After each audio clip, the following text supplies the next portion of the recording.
सर्वांना नमस्कार।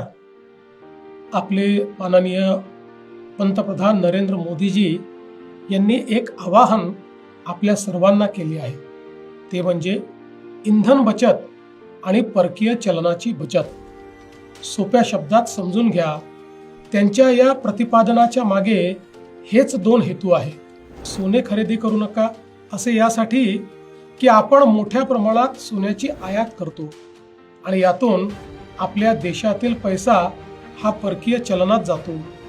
ती स्थिती इंधनाची आपली गरज आपण आयातीतून भागवतो, त्यामुळे तेथेही परकीय चलनात आपला पैसा जातो। मित्रांनो, अखाती युद्धामुळे ही परिस्थिती ओढावली आहे।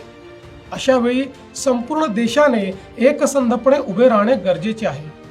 यावर कुणाला काय राजकारण करायचे ते करू द्या, त्यांना उत्तर देण्यासाठी आपण सर्व समर्थ आहोत। पण आपल्या छोट्या छोट्या बदलातून आपण मोठी देशसेवा करू शकतो, हे तुम्हाला लक्षात घ्यायचे आहे। नवीन वाहन खरेदी करताना शक्यतोवर ई वाहन खरेदी करा। आज अनेक शहरात आपण ई बसेस दिले आहेत, अनेक शहरात मेट्रो आहेत। शक्यतोवर सार्वजनिक वाहतुकीचा वापर करा। कार वापरणे आवश्यक असेल तर ती समूहाने वापरा, म्हणजे आपल्या आसपासचे मित्र गोळा करून एकत्र प्रवास करा।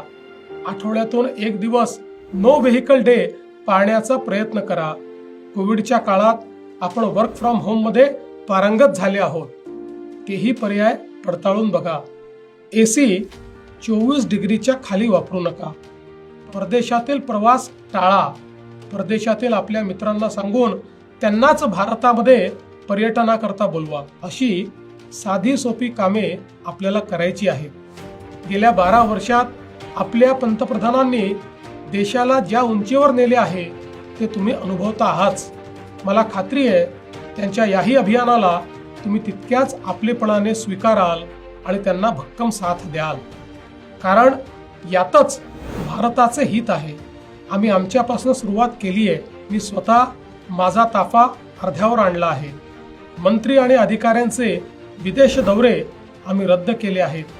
सरकार पातळीवर इतरही अनेक निर्णय आम्ही घेत आहोत। असे करताना उद्योग जगत संबंधित घटकांचे हित देखील जपण्यात येईल, त्यांनाही विश्वासात घेऊ।